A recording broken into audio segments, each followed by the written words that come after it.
പ്രിയപ്പെട്ടവരെ, വിശുദ്ധ യോഹന്നാൻ്റെ സുവിശേഷം 8-ാം അധ്യായം 1 മുതൽ 11 വരെയുള്ള ഭാഗമാണ് നമ്മുടെ ധ്യാന വിഷയം. ഈശോയുടെ മുമ്പിൽ ഫരിസേയരും നിയമജ്ഞരും ചേർന്ന് പാപിനിയായ ഒരു സ്ത്രീയെ ഹാജരാക്കുന്ന സംഭവമാണിത്. കാലങ്ങൾക്ക് മുമ്പ് വായിച്ച ഒരു നാടകമാണ് ഓർമ്മയിലെത്തുന്നത്. ആ നാടകത്തിൻ്റെ പേര് ഭൂമിക്കൊരു കയ്യൊപ്പ് എന്നാണ്. നാടകം ആരംഭിക്കുമ്പോൾ തിരശ്ശീല ഉയരുമ്പോൾ ഈശോയുടെ മലയിലെ പ്രസംഗമാണ് ചിത്രീകരിക്കപ്പെടുന്നത്. ഈശോ പ്രസംഗിക്കുന്നു, വിധിക്കപ്പെടാതിരിക്കാൻ നിങ്ങളും വിധിക്കരുത്. നിന്റെ കണ്ണിൽ തടിക്കഷ്ണമിരിക്കെ സഹോദരൻ്റെ കണ്ണിൽ നിന്ന് കരടെടുത്ത് കളയാം എന്നു നീ പറയുന്നതെങ്ങനെ? ഈശോയുടെ പ്രസംഗം തീരുമ്പോൾ ബ്ലാക്ക് ഔട്ടാണ്. രംഗത്ത് ഇരുൾ വീഴുന്നു. ദൃശ്യം മാറുകയാണ്. അടുത്ത ദൃശ്യം ഈശോ ദേവാലയ ഭണ്ഡാരത്തിനടുത്തിരുന്ന് പഠിപ്പിക്കുന്ന രംഗമാണ്. അതിനൊരു പശ്ചാത്തലമുണ്ട്. ഒലിവുമലയുടെ മുകളിൽ രാത്രി പ്രാർത്ഥിച്ചതിന് ശേഷം കെദ്രോൺ തോട് കടന്ന് ജെറുസലേമിൽ ദേവാലയ ഭണ്ഡാരത്തിനടുത്തിരുന്ന് ഈശോ പഠിപ്പിക്കുകയാണ്.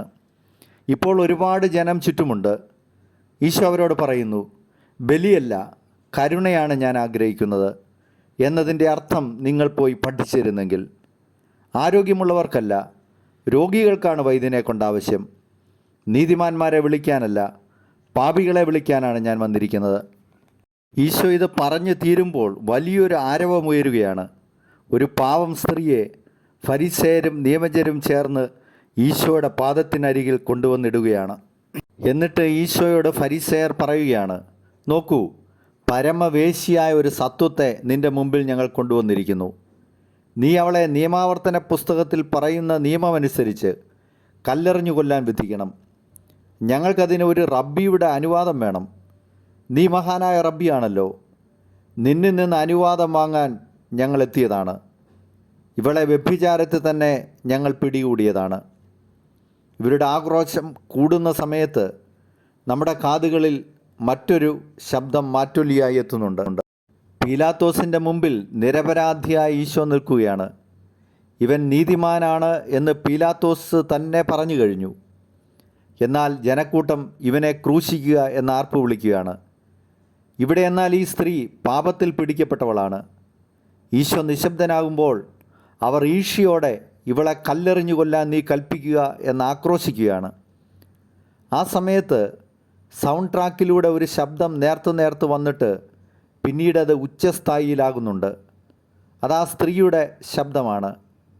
അറക്കപ്പെടാൻ ഹാജരാക്കപ്പെട്ട കുഞ്ഞാടിനെ പോലെ ആലില പോലെ വിറച്ചുകൊണ്ട് ആ സ്ത്രീ കരയുന്നതാണ് സൗണ്ട് ട്രാക്കിൽ നാം കേൾക്കുന്നത്. അവൾ ഉള്ളിൽ വിലപിക്കുകയാണ്. സുനിശ്ചിതമാണ് മരണം. ആ മരണത്തിൻ്റെ താഴ്വാരങ്ങളിൽ നിന്നാണ് അവൾ വിലപിക്കുന്നത്. ദൈവമേ, എന്നെ കേൾക്കാൻ ആരുമില്ലല്ലോ. നിസ്സഹായരുടെയും പീഡിതരുടെയും നിന്ദിതരുടെയും രക്ഷകനായി ദൈവം വരുമെന്ന് പറയുന്നത് വെറുതെയാണല്ലോ. അവളുടെ കരച്ചിൽ ഏങ്ങലടിയായി മാറുമ്പോൾ യേശുവിൻ്റെ കണ്ണ് അവളുടെ നേരെ ചെല്ലുകയാണ്. ആ നോട്ടം അവളെ വല്ലാതെ പിടിച്ചു കുലുക്കി. അണഞ്ഞു പോകുമെന്ന് അവൾ ഉറപ്പായും കരുതിയ അവളുടെ ജീവിത വിളക്ക് പതുക്കെ കത്തിത്തുടങ്ങിയേക്കുമോ എന്നവൾ ചിന്തിച്ചു പോയ നിമിഷം. അപ്പോൾ പൊടുന്നനെ സൗണ്ട് ട്രാക്കിൽ ശാന്തഗംഭീരമായ ഒരു ശബ്ദം മുഴങ്ങുന്നു. അത് യേശുവിൻ്റെ അമ്മയുടെ ശബ്ദമാണ്. മോനെ, അവൾക്ക് വീഞ്ഞില്ല. അവളുടെ ജീവിതത്തിൻ്റെ കൽഭരണികൾ തകർക്കപ്പെടാൻ പോകുന്നു. നീ അത്ഭുതം ചെയ്യുക. പെട്ടെന്ന് ഈശോ നിലത്തേക്കിരുന്നു. എന്നിട്ട് ഭൂമിയുടെ മുകളിൽ എന്തോ എഴുതി പിടിപ്പിച്ചു. ഫരിസേയരിലൊരുവൻ പാഞ്ഞു വന്ന് നോക്കിയിട്ട് പറഞ്ഞു, നോക്കൂ, ഭൂമിയുടെ മുകളിൽ അവൻ എന്തോ എഴുതിയിരിക്കുന്നു. ഒരാളത് ഉച്ചത്തിൽ വായിച്ചു. ഹെസത്ത്, അർത്ഥം കരുണ എന്നാണ്.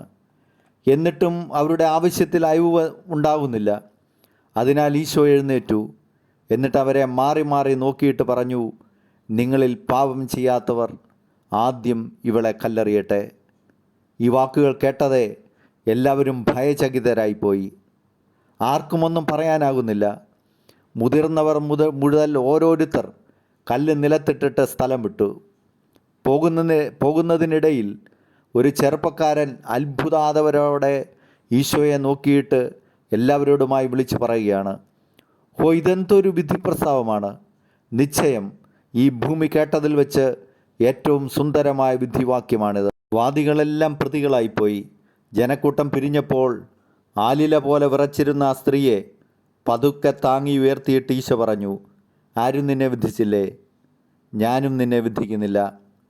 ആ വാക്യങ്ങൾ അവളെ അടിമുടി തകർത്ത് കളഞ്ഞു. പരിസരം മറന്ന് അവൾ അലറിക്കരയുകയും ക്രിസ്തുവിൻ്റെ കാലുകളിൽ മുറുകെ പിടിക്കുകയും ചെയ്തുകൊണ്ടിരുന്നു. അപ്പോൾ അവളുടെ മുഖം ഉയർത്തിയിട്ട് അവിടുന്ന് പറഞ്ഞു, നിസ്സഹായരുടെയും നിന്ദിതരുടെയും പീഡിതരുടെയും സ്നേഹിതനായി ദൈവം വരുമെന്ന് നീ കരുതിയിരുന്നല്ലേ? ഭയന്നുപോയി അവൾ. ദൈവത്തിൻ്റെ മഹാ അവതാരത്തെ ക്രിസ്തുവിൻ്റെ കണ്ണുകളിൽ ദർശിച്ചിട്ട് അവൾ അലറി വിളിക്കുകയാണ്, യഹോവേ. നാടകം സുന്ദരമായി അവസാനിക്കുന്നു. അന്ന് യൂദയായിൽ സംഭവിച്ച ചരിത്ര സംഭവത്തിൻ്റെ വിസ്മയകരമായ ആവിഷ്കാരമാണ് ഭൂമിക്കൊരു കയ്യൊപ്പ് എന്ന നാടകം. നമ്മുടെ മുമ്പിലുള്ള പ്രായോഗിക ചോദ്യങ്ങൾ ഇവയാണ്. ഈശോയും പീലാത്തോസും നമ്മുടെ മുമ്പിൽ നിൽക്കുന്നു. പീലാത്തോസിൻ്റെ മുമ്പിൽ നിരപരാധിയായ ഈശോയുടെ മുമ്പിൽ പക്ഷേ പാപിനിയായ സ്ത്രീ. നമ്മൾ ആരുടെ പക്ഷം നിൽക്കുന്നു? അതാണ് പ്രധാനപ്പെട്ട ചോദ്യം. നിന്ദിതരുടെയും പീഡിതരുടെയും നിസ്സഹായരുടെയും പക്ഷം നിൽക്കാൻ നമുക്ക് കഴിയുമോ?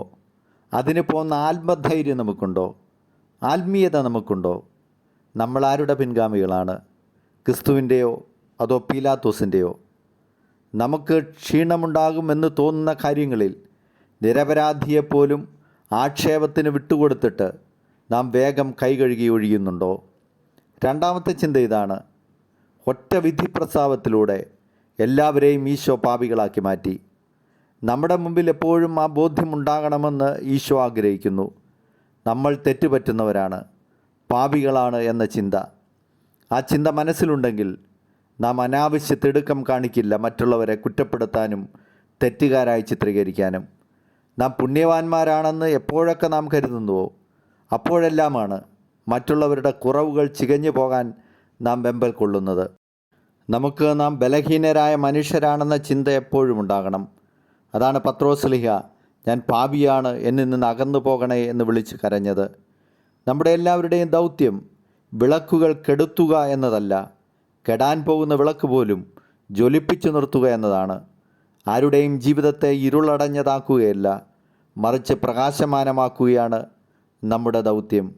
ആരുടെയും കുറ്റങ്ങളും കുറവുകളും കണ്ട് അവരെ തളർത്തുകയല്ല, അത് പരിഗണിച്ച് അവരെ ശക്തിപ്പെടുത്തുകയാണ് നമ്മുടെ ദൗത്യം എന്ന് നമുക്കോർക്കാം.